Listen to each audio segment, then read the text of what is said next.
Hello everyone, how are you all? I hope you are all safe and fine at your home. Welcome back to my class. So, today we are going to start with the unification of Germany. In the last video, what we have discussed, there we saw the revolution of liberals, which is also called the first wave of German unification. Okay, so there we saw that in liberal revolution, they made one all German Congress, which met in Frankfurt Parliament, which was in one of the church in Frankfurt is the city. So there they met and they made constitution, all middle class or you can say liberal men and women together. But that constitution or their demand of parliamentary form of government to limit the powers of monarch, it was rejected by the king of Prussia. Okay, so that all happened means first you can efforts of Germans to unify Germany into a nation.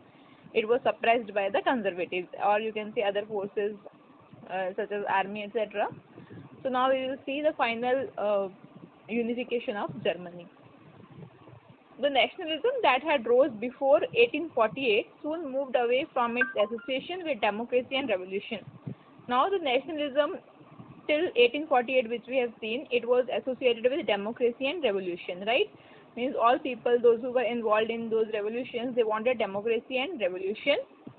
But now after the period 1848, we will see some other you can say face of it, where here we will be seeing that not the liberals or you can say revolutionaries, but it was the conservatives because of whom this concept of unifying the countries or nation states they emerged. Okay, so how it all happened we will be seeing in this video. The conservatives started using nationalist sentiments for their own purpose. Now, who are these conservatives? These are the monarchs. Okay, all those who supported monarchical form of government or that empires, etc. They started using these national sentiments for their own purpose of promoting state power and achieving political dominance in Europe. Now they understood that they won't be able to, in previous video also we discussed in liberal nationalism or sorry liberal revolution, that these monarchs they understood that with force they won't be able to rule these people anymore. So they started becoming liberal. Okay, they abolished their feudal system of obligations and all. So now they themselves started putting efforts for the national sentiments. They started using these national sentiments. Why? They wanted to promote themselves, they wanted to dominate Europe, or they wanted to gain more power by becoming popular in people, so that people also feel that they are now kings, they are monarchs, or they are becoming more liberal, so that they don't you can say rise into any rebellion against the king. As we have already read that there was a widespread nationalist feeling among the middle class German during 1848. In the previous video we discussed all about that only. The year 1848 in you can say that Frankfurt Parliament, there we saw that in that year or during those you can say years near 1848, the national sentiments in the people of Germany that time was a region, it was scattered into different kingdoms. Their national feelings they became very strong. They also tried to build Germany as a nation state that was to be governed by elected parliament. Those liberal nationalists they wrote one constitution. According to that constitution, Germany should be ruled by elected person. Means Germany was to be made republic.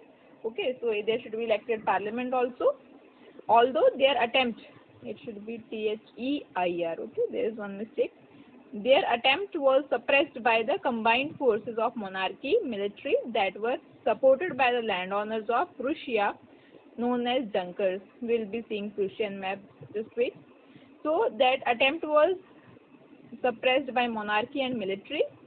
Monarchy we have seen the king of Prussia that time rejected that constitution and he was supported by military. Military was of landowners of Prussia. Now I have shown you that day map also. Once again we will see the map. What if we just take the map from your textbook only? Wait. Here you will just understand.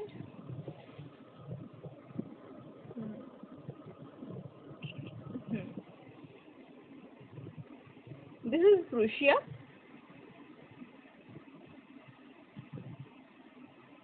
This is Prussia, as you are able to see.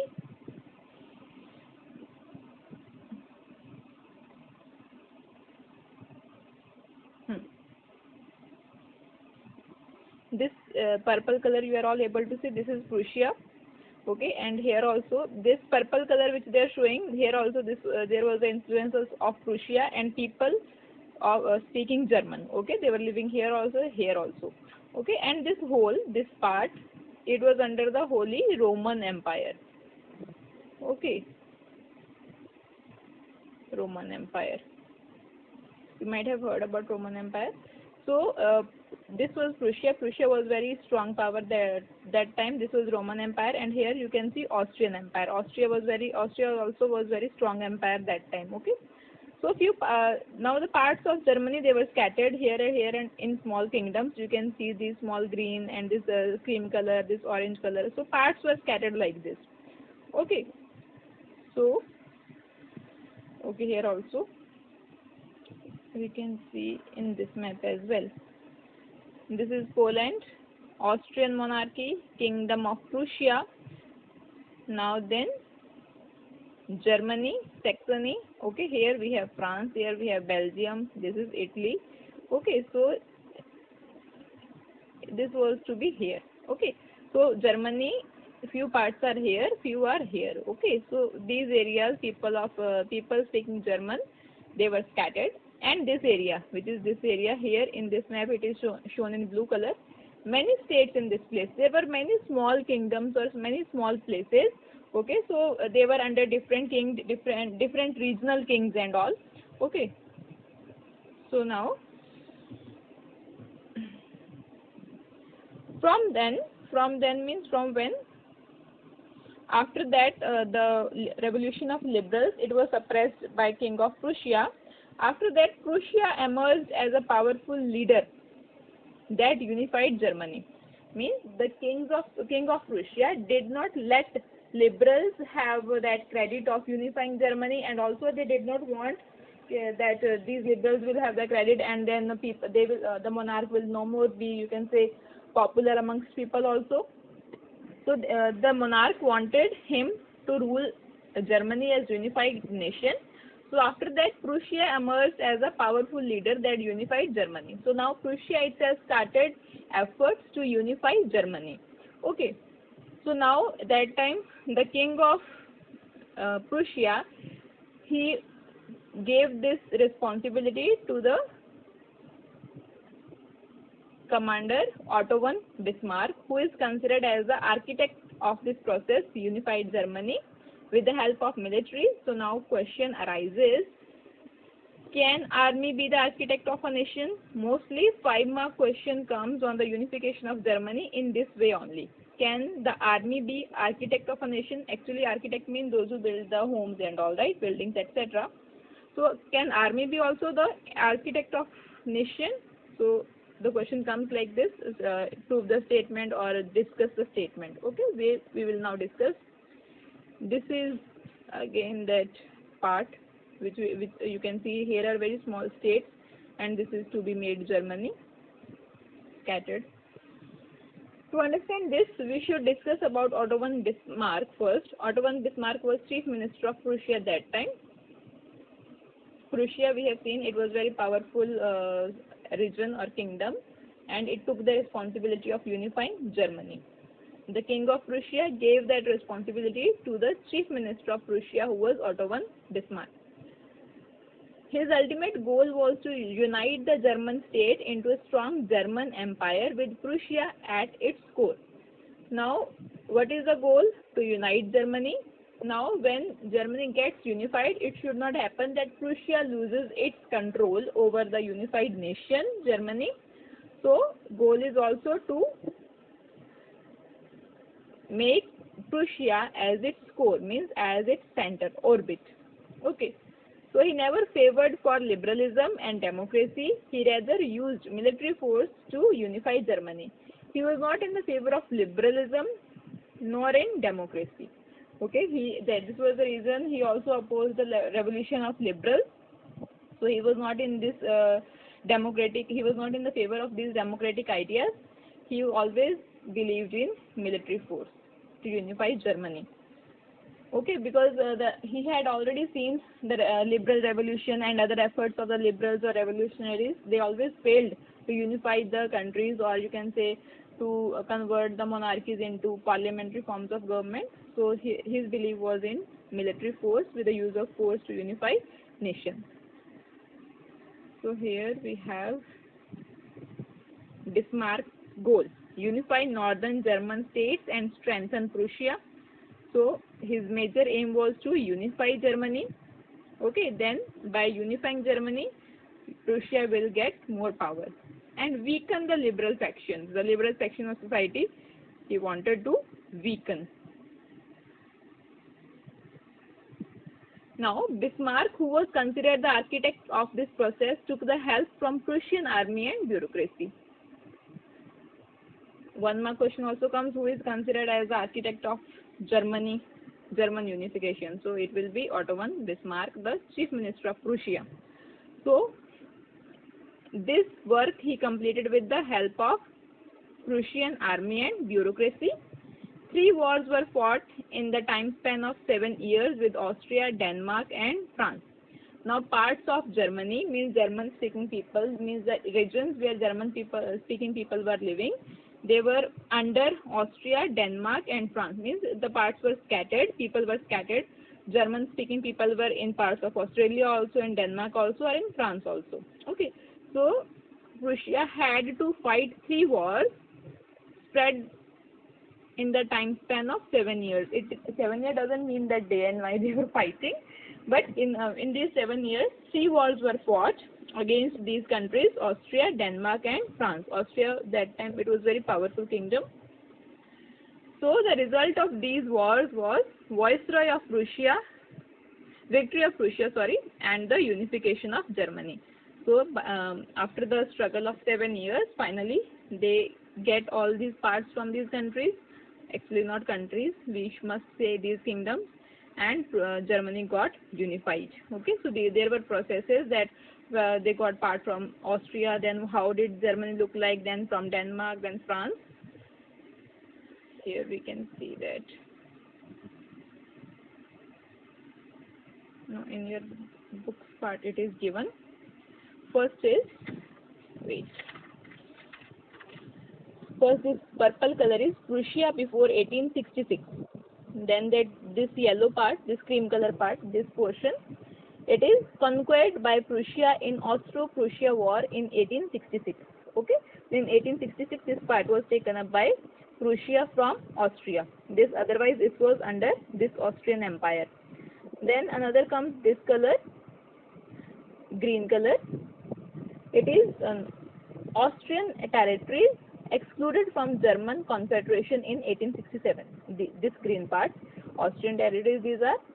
Then this green color, light green color, it was joined with Prussia to form German Confederation in 1867. German Confederation was formed combining these.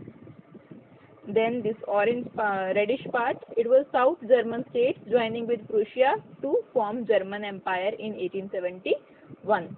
Okay, this part. Then this purple part, won by Prussia in Franco-Prussian War in 1871. This part, it is neighboring to France country. Okay, this part was taken by French-Prussian War in 1871. This was the final war when Germany got unified. Okay, so this was the process. Finally, Germany got unified. How did they plan? More soldiers, more guns, repeat step 1 and 2. This was the plan of Otto von Bismarck and the King of Prussia. Isolating Austria. Now Austria, as I said, that Austria was very powerful kingdom that time. So now the major plan of Otto von Bismarck, it was to isolate Austria. Why? To keep them neutral, helped Russia with Polish rebels. Russia was also very, you can say, powerful kingdom that time. They helped. Who helped? Prussia helped Russia with Polish rebels. Polish rebels means people of Poland. The parts of Poland, they were with Russia also. So these people of Poland, means Polish people, they were, you can say, protesting against Russian power. So to cope up with the situation, Prussia helped Russia.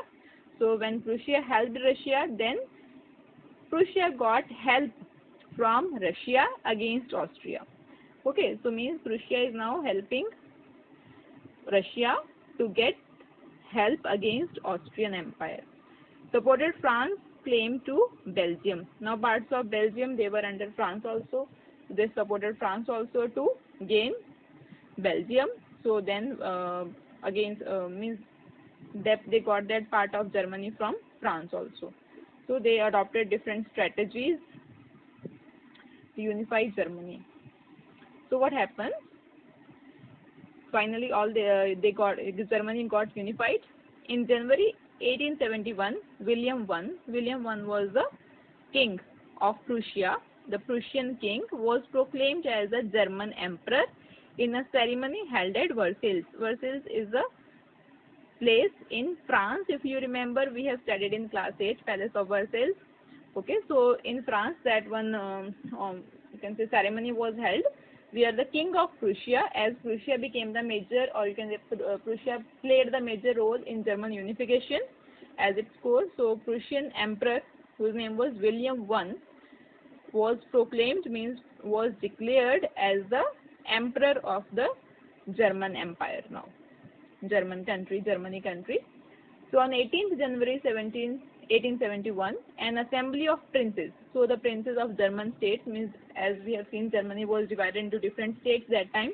So all those princes of German states, representatives of the army, important Prussian ministers, including the chief minister Otto von Bismarck, gathered in the Hall of Mirrors in the Palace of Versailles. The Palace of Versailles, there is a mirrors hall. Okay, we have seen when we were in class 9, we have discussed that there was luxurious hall. Its maintenance was also very high.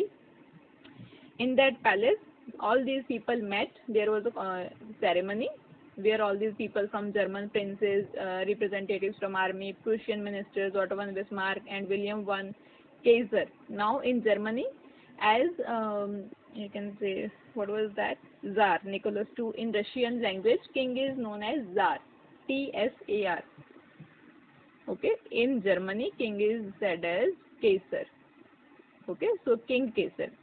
King William I. Kaiser means king. Kaiser William I to be the German Empire. Okay, so in that ceremony, King Kaiser William I was proclaimed or declared as the king, emperor of German Empire. So in the end of nation building process of Germany displayed the domination of Prussian state power, the new state laid emphasis on the following things. Now as this unification of Germany, it was dominated by Prussian power. Major role was played by the chief minister of Prussia, Otto von Bismarck. So there was domination of Prussian powers, and few changes were brought in Germany.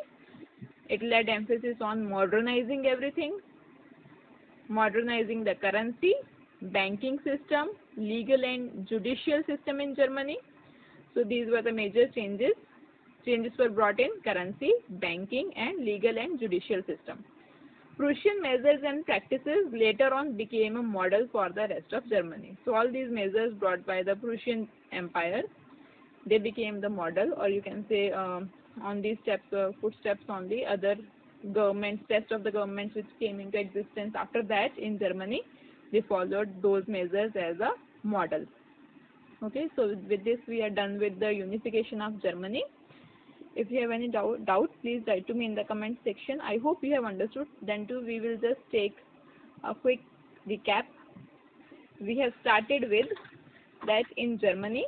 Germany was scattered into different small kingdoms. Few parts of it were with France, then Denmark, then Austria. Okay, we can see in this map this was to be unified. Okay, you can see these small states here. It was under Roman Empire also, this center part. Okay, so initially the first wave of unification was started by liberals, you can say educated middle class, but that was dismissed, or that was you can say suppressed by the conservatives, or you can also write as by the monarch of Prussia. But now the responsibility to unify Germany, or you can say the people, you can say German speaking people, they were living in different parts, so those regions were to be unified. So that responsibility was taken by now Otto I Bismarck. It was given to Otto I Bismarck by the King of Prussia, William I. So what did he do? He started planning. What was the planning? To have more guns, to have more and more soldiers, and they started that diplomacy also. They helped Russia against Poland. Okay, then they also helped France, so that these countries also helped them to get their territories to unify Germany. And also then they had fought 3 wars against France, then Austria and Denmark, to get those parts of Germany from them. So within these 3 wars, in 7 years, they got Germany unified. Then Kaiser William I was declared as proclaimed as the Emperor of Unified Germany in the ceremony which was held in Versailles in the Mirror Hall, where the princes of German states, then the representatives from army, then we have seen that Prussian ministers, then Otto I Bismarck, they all proclaimed or declared Kaiser William I as the German emperor. Okay, so they brought few changes as they remained the major force of the German unification. What were the changes? Modernizing currency, banking, legal and judicial system of Germany. And these all measures were only taken as the, you can say, they were followed by the other, or you can say future German governments. Okay, so let me know your doubts if you have any. Thank you for watching the video. Take care.